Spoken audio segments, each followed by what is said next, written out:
Bismillahirrahmanirrahim. Assalamualaikum warahmatullahi wabarakatuh. Perkenalkan, saya Iwan Ali Nurdin MPD dari SMK Negeri 1 Talaga, Kecamatan Talaga, Kabupaten Majalengka. Baik Bapak Ibu yang saya hormati, pada kesempatan ini saya akan menyampaikan beberapa permasalahan yang dihadapi oleh saya ketika menghadapi pembelajaran di kelas. Baik, pertama, ketika saya menyampaikan materi tentang novel sejarah, itu ada beberapa permasalahan. Di antaranya adalah siswa banyak yang belum memahami bagaimana menentukan unsur SPO dalam kalimat. Kenapa hal itu perlu saya jelaskan? Karena siswa sebelum nanti dalam novel sejarah, dia dituntut untuk membuat wacana. Nah, di mana wacana tersebut tidak ada paragraf. Di dalam paragraf ada kalimat.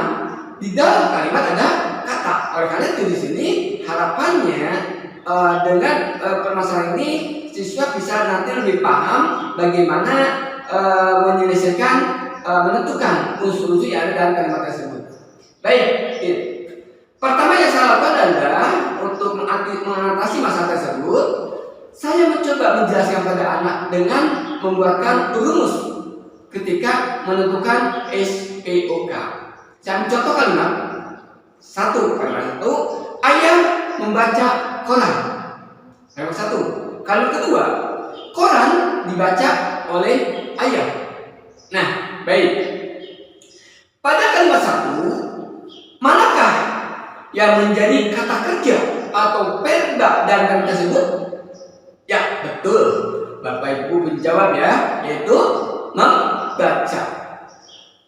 Kenapa membaca termasuk kata kerja? Karena ya, betul. Karena di sana berawalan ya.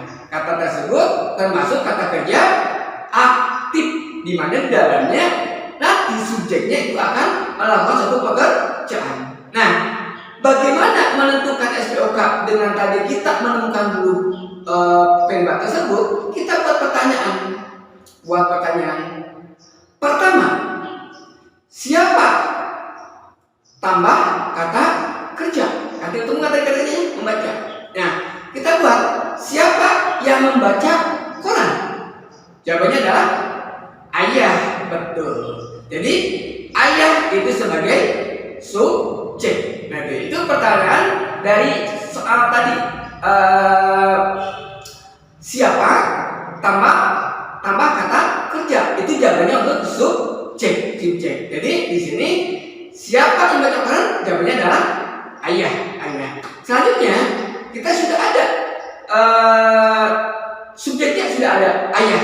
Nah, biasanya yang namanya verba atau kata kerja itu cenderung berfungsi sebagai inti kalimat.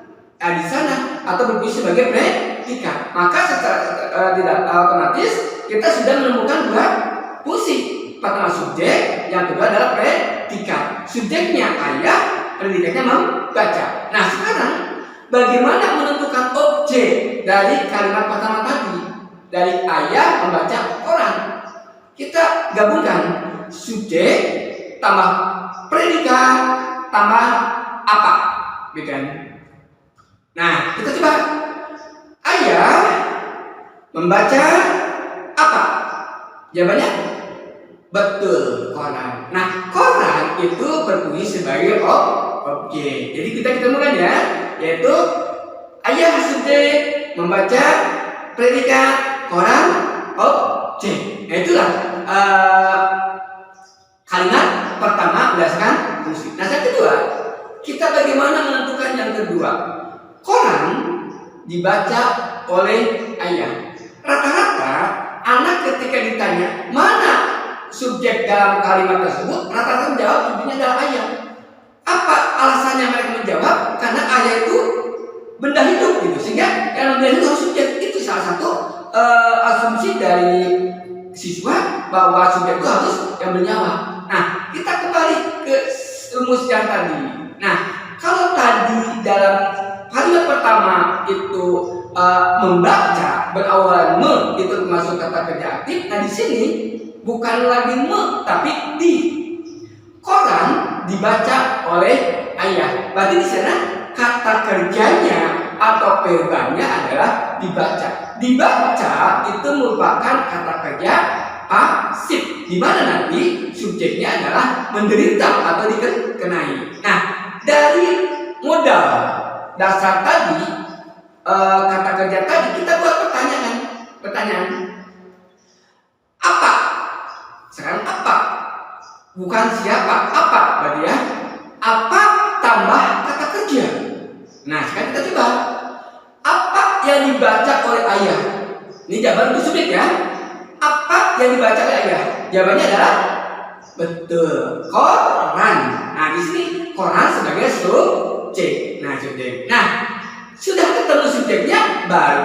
Berarti secara otomatis tadi saya sampaikan yang namanya verba atau kata kerja itu merupakan inti dari kalimat tersebut, cenderung itu masuk sebagai predikat. Oleh karena itu kita sudah mendapatkan dua fungsi, subjek dan predikat, koran dan dibaca. Nah, kita bagaimana menentukan objeknya? Sama, kita gabungkan subjek tambah predikat tambah siapa. Nah, kita gabungkan koran dibaca siapa? Jawabannya betul ya. Jawabannya adalah ayah gitu. Jadi di sini kita paham ya. Jadi koran dibaca oleh ayah, koran sebagai subjek, dibaca predikat, ayah sebagai objek. Nah, ini saya sampaikan dengan penjelasan pada siswa tersebut dengan menekankan pada inti kalimat. Alhamdulillah sedikit demi sedikit siswa bisa memahami bagaimana menentukan SPOK dalam kalimat yang didapatkan oleh siswa itu. Itu permasalahan yang kami hadapi dalam proses pembelajaran, terutama ketika kami dituntut supaya siswa itu mampu menulis. Menulis itu berawal dari unsur yang paling kecil dulu, yaitu kami berusaha supaya anak terbiasa menulis dan memahami tentang bagaimana fungsi-fungsi yang ada dalam kalimat atau kata yang ada dalam kalimat tersebut. Terima kasih, mohon maaf atas segala kekurangannya. Assalamualaikum warahmatullahi wabarakatuh.